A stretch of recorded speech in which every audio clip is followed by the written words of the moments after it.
Olá pessoal, esta aula é sobre a implementação de tarefas em kernel completo. Trata-se do capítulo 8 do livro. E nesta segunda parte, nós vamos tratar das threads e da gerência de memória. Da mesma forma que nós falamos dos estados de uma thread no caso do microkernel, nós também podemos falar nos estados das threads que habitam, que são hospedadas por um processo. Tanto processos como threads podem ser criados e destruídos dinamicamente, e as threads dos processos passam por diversos estados, da mesma forma que as threads em um microkernel.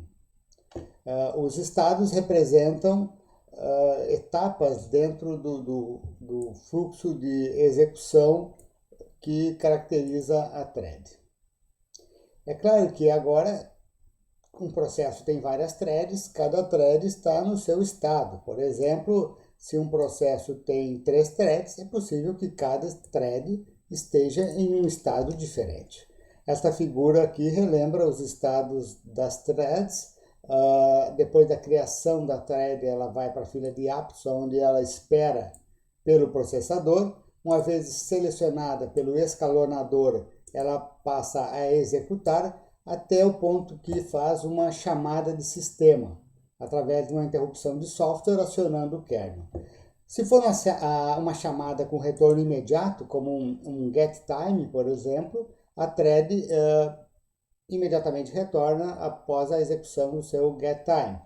Porém, na maioria das vezes, a chamada de sistema envolve algum tipo de bloqueio. Esperar pelo sleep, esperar pela tecla, esperar pelo pacote na internet e assim por diante. A thread fica, portanto, bloqueada à espera. Daqui a pouco, no futuro, algum periférico vai gerar uma interrupção de hardware, avisando que o que a thread esperava aconteceu e ela é liberada, voltando para o estado de apto. Ela gira nessa máquina de estados até um dia quando a thread é destruída. Isso ocorre normalmente através de uma chamada de sistema de autodestruição da própria thread. Porém, é possível que ela seja morta por outra thread também. No caso agora, caso um processo seja destruído, automaticamente todas as threads que o compõem serão destruídas também. Na multiprogramação, então, nós temos diversos processos compartilhando o computador, e é interessante que a gente possa evitar que problemas em um processo comprometam todos os demais processos do sistema e o próprio kernel. Mesmo quando o computador está embutido, por exemplo, em uma máquina industrial, detectar problemas pode permitir um desligamento controlado do equipamento, evitando prejuízos maiores. Por isso, kernel completo de sistema operacional, ele implementa a proteção entre processos. A forma usual para implementar proteção entre processos é usar um processador que suporte pelo menos 2 modos de operação. A gente aqui vai chamar de modo usuário e modo supervisor. É realmente o hardware que suporta 2 modos de operação diferentes. A ideia é que o código do kernel executa em modo supervisor, onde não existe nenhum tipo de restrição e tudo pode ser feito. Já processos da aplicação executam em modo usuário, e algumas instruções não podem ser executadas, elas são chamadas de instruções privilegiadas. Caso uma thread de aplicação tente executar uma instrução privilegiada em modo usuário, o hardware do processador detecta e gera uma exceção. Nós vimos que exceções são interrupções de proteção. Além que já havia sido citado, como uma divisão por zero ou um opcode inválido, nós temos agora violações de proteção. Uma thread de aplicação com o processador em modo usuário, tentando executar uma instrução privilegiada. Neste caso, o kernel será acionado, pois o tratador da interrupção de proteção faz parte do código do kernel, e ele poderá tomar medidas, como, por exemplo, abortar esta thread. Até mesmo abortar o processo. Ou em alguns sistemas, por exemplo, no Linux, eu posso, a nível de aplicação, instalar rotinas que serão executadas automaticamente no caso de alguns tipos de violação serem detectados pelo sistema. Nem todos os processadores incluem esse modo dual de operação usuário-sistema, que precisa ser implementado pelo hardware. Para que a proteção entre processos seja implementada pelo kernel, então eu preciso de um processador que suporte proteção entre processos. Além disso, além da proteção com respeito a instruções privilegiadas, também é necessário proteger a memória. E, no caso, a gente vai precisar de algum hardware adicional para implementar essa proteção à memória, como será visto em seguida.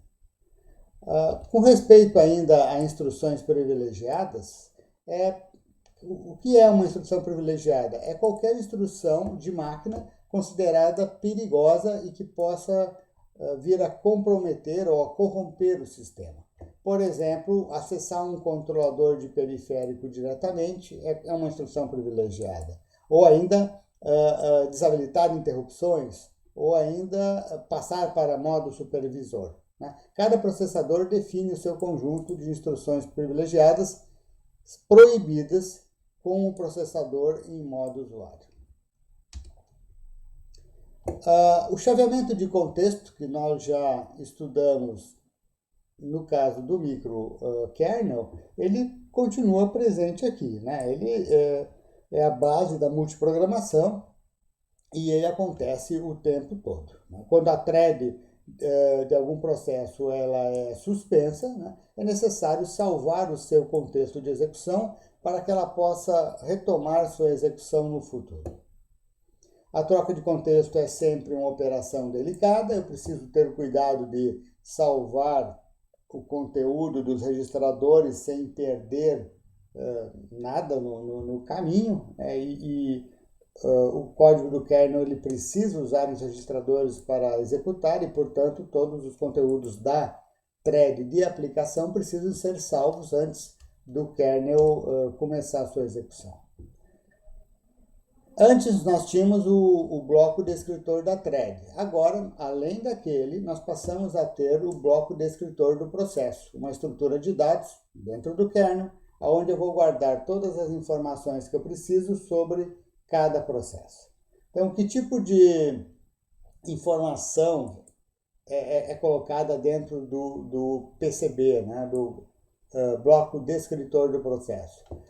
Tipicamente, nós temos endereços de memória válidos para o processo, o PID, o número de identificador daquele processo, caso o escalonador use a prioridade do processo, o usuário associado com este processo, que define os direitos de acesso das threads deste processo, que arquivos estão abertos pelo processo, contabilizações de uso de recursos, tempo de processador, impressão ou coisas do gênero,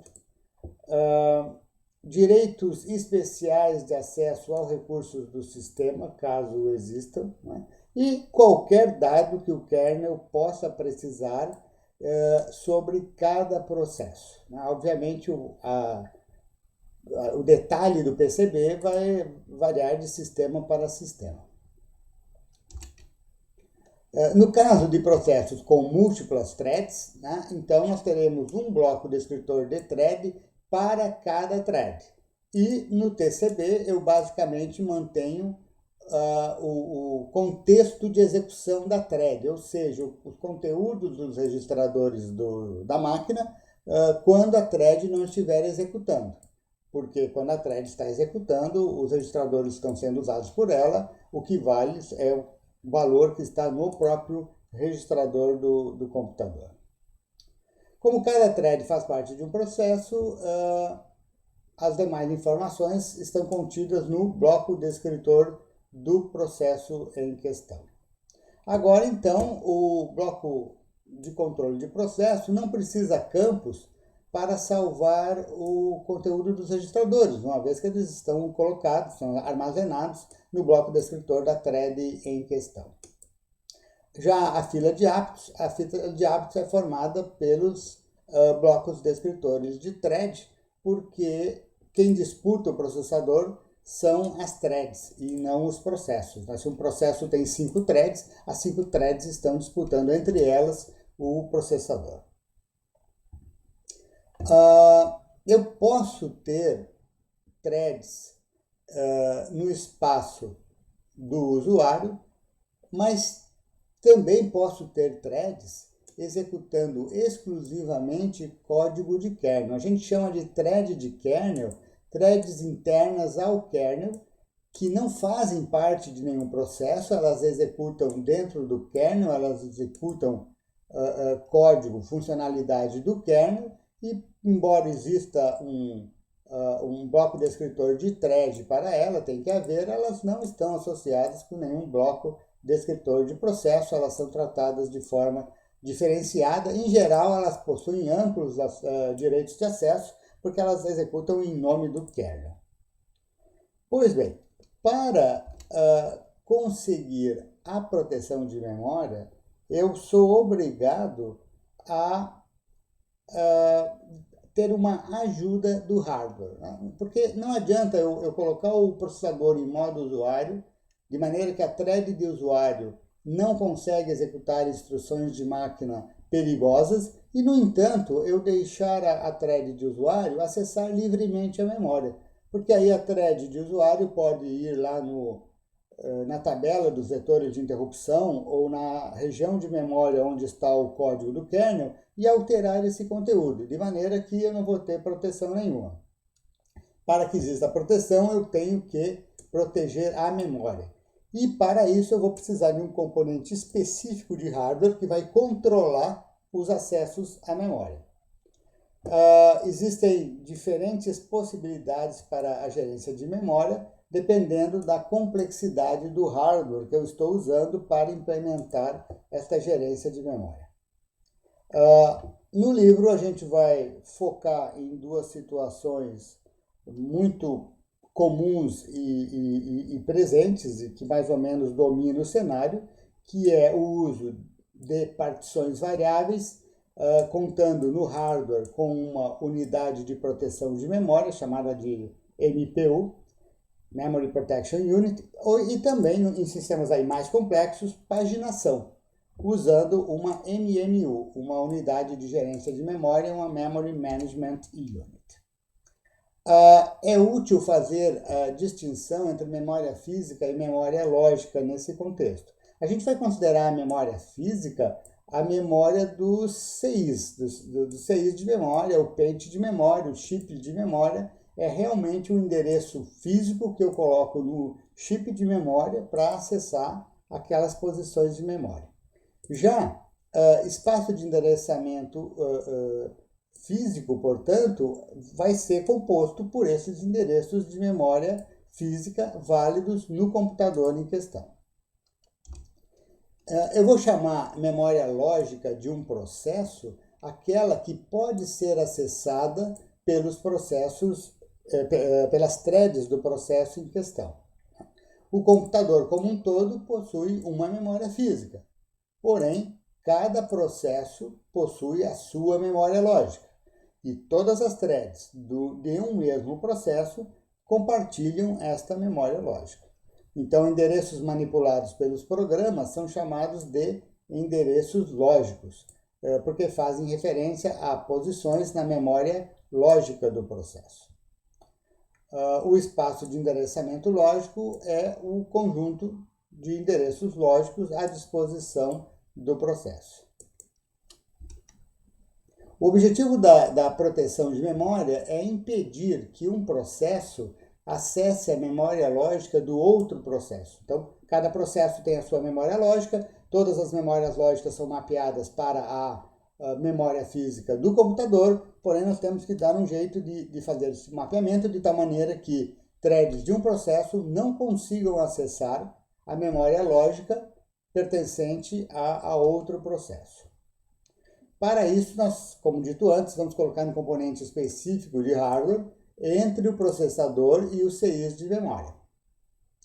Hoje em dia, tipicamente, tanto o processador como esse hardware de proteção de memória ficam no mesmo circuito integrado. E também algumas caches de memória, enquanto que a memória física propriamente dita fica em CIs separados. A complexidade desse hardware de proteção de memória, ela varia muito, desde não existir em um microcontrolador simples, portanto é impossível implementar proteção de memória em um microcontrolador simples que não dá suporte de hardware para isso, como dispor num processador grande de desktop e Intel, existir suporte para diferentes tipos de gerência de memória bastante sofisticadas. Então, essa figura resume a ideia, pessoal. Eu tenho um processador rodando threads de processos e operando em endereços lógicos, onde os quais são fornecidos ao hardware de proteção, uma Memory Protection Unit no caso de um microcontrolador mais simples, uma Memory Management Unit no caso de um processador grande de laptop, desktop. Esse hardware de proteção ele vai traduzir o endereço lógico para endereço físico. E é este endereço físico que vai ser levado até os chips de memória, no pente de memória, para acesso à memória física. Nós temos, então, duas soluções típicas, né? A primeira delas, partições variáveis. Então, como é que funciona a gerência de memória quando eu trabalho com partições variáveis? Esse é um sistema onde eu vou dividir a memória física em partições. E o tamanho das partições vai ser variado porque ele vai ser definido conforme as necessidades do processo. Se um processo precisa, digamos, de 100 KB, eu tenho uma partição de 100 KB para ele. Se um outro processo precisa 300 KB, então ele vai ter 300 KB para ele e assim por diante. Os tamanhos das partições é definido pelo programa que o processo está executando. E, obviamente, ao longo das décadas, esses números variam enormemente, porque ao longo das décadas o custo e, em consequência, o tamanho da memória física variou muito.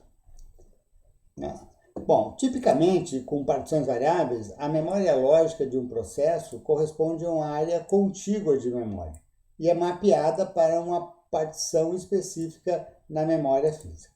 Em alguns sistemas, eu posso ter a memória lógica do processo dividida em algumas áreas, sendo cada uma delas individualmente contíguas, mas eu posso ter algumas áreas não contíguas, né? não adjacentes. De qualquer forma, é sempre um número pequeno de partições. Uma solução possível. Cada processo tem 3 partições. Uma partição de código, read-only, porque é código. Uma partição de pilha, que é usada apenas para push, pops e pilha, né? Implementar subrrotinas e parâmetros de subrrotinas. E uma partição para variáveis globais. Então, o tamanho de cada partição é ajustado para a necessidade de cada processo e quando um processo é criado, eu tenho que achar uma partição livre para conseguir colocar ele dentro dela, né? Então, eu preciso escolher uma região de memória física livre com tamanho suficiente para colocar esse processo. Se a região de memória livre é maior que a necessidade do processo, apenas o necessário será alocado. Lembre-se que as partições possuem tamanho variável. Por exemplo, o processo ele requer uma memória lógica de 100 KB. Eu encontrei uma região de memória física livre de 150 KB, então eu vou alocar 100 para o processo e vai me sobrar uma região de memória livre de 50 KB. Uma vez que eu tenho várias regiões de memória física livres, tipicamente, como é que eu escolho qual delas usar para um dado processo? Existem vários algoritmos para isso. No Best Fit, eu vou usar a menor região livre disponível com tamanho suficiente. A ideia é usar a região menor que dá conta do recado, preservando as regiões livres grandes para processos maiores que virão no futuro.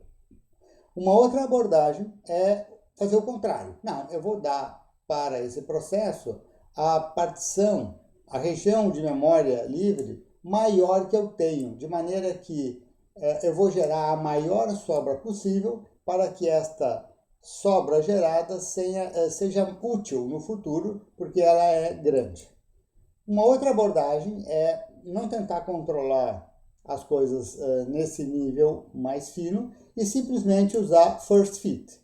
Eu tenho uma lista, tipicamente uma lista encadeada de regiões de memória livre, e eu vou percorrer a lista. A primeira região de memória livre que eu encontrar que dá conta do recado, que consegue atender a demanda do processo, eu vou alocar para ele e é isso, é a implementação mais simples. Uma solução muitas vezes encontrada é o Circular Fit. Qual que é a diferença do Circular Fit para o First Fit? No First Fit, a minha busca por uma região de memória livre com tamanho suficiente sempre inicia no início da memória e avança em direção a endereços maiores. No Circular Fit, não. No Circular Fit, eu inicio a busca do ponto onde parou a última pesquisa. Então, vamos supor que chega um processo 1, eu percorro a lista, lá no meio da memória eu coloco ele. Agora chega um processo 2 solicitando também memória. Eu vou iniciar a minha pesquisa nessa lista de regiões livres de memória, lá da metade, né, do ponto onde eu parei a pesquisa anterior. É importante lembrar que não existe dominância de um algoritmo sobre os demais, ou seja, eu consigo encontrar exemplos que mostram que cada um deles é o melhor. Na prática, o que a mente mais encontra mesmo é First Fit e Circular Fit. Aqui tem um exemplo. Nós temos a memória física, né? E a gente separa um pedaço dela para o sistema operacional e temos nesse momento processo 1, processo 2 e processo 3 alocados e sobrou aqui uma lacuna livre, uma região livre de 20K, aqui temos uma região livre de 100K e aqui nós temos uma região livre de 40K.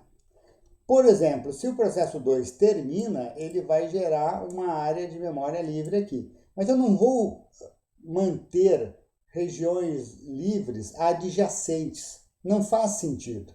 Quando o processo 2 terminar e a memória ocupada por ele ficar livre, a gente vai juntar a área de 100K com a área do processo 2 com a área de 40K e teremos apenas uma lacuna juntando esses três pedaços aí.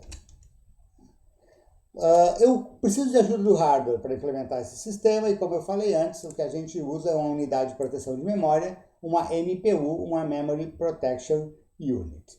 O que a MPU faz? Ela verifica se os endereços lógicos gerados por um processo são válidos, ou seja, se eles estão dentro do seu espaço de endereçamento. A MPU dispõe de registradores que são por vezes chamados de fancy registers ou registradores de limite, que definem exatamente os limites da memória física que pode ser acessada pelo processo em execução, né?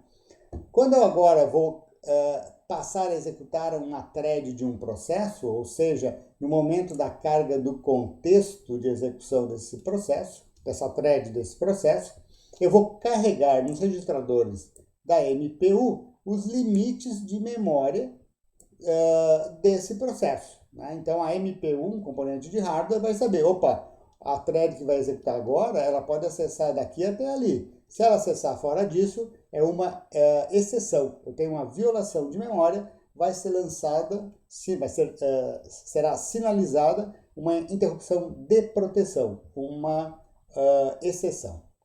Já se o endereço é válido, a memória é acessada normalmente. Um dos problemas que podem surgir com partições variáveis é a fragmentação interna. Por vezes, a memória não é gerenciada em bytes, mas ela é gerenciada em pedaços chamados de parágrafos. Quantos bytes tem um parágrafo? Depende do processador. Pode ser 16 bytes ou podem ser 256 bytes, 1 kbyte.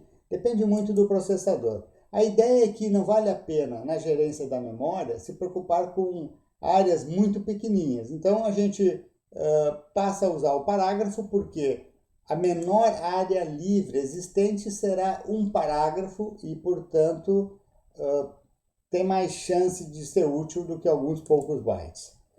Sem falar que, por questões de endereçamento de memória no hardware, que é uma questão de arquitetura de computadores que foge do contexto aqui do livro, né?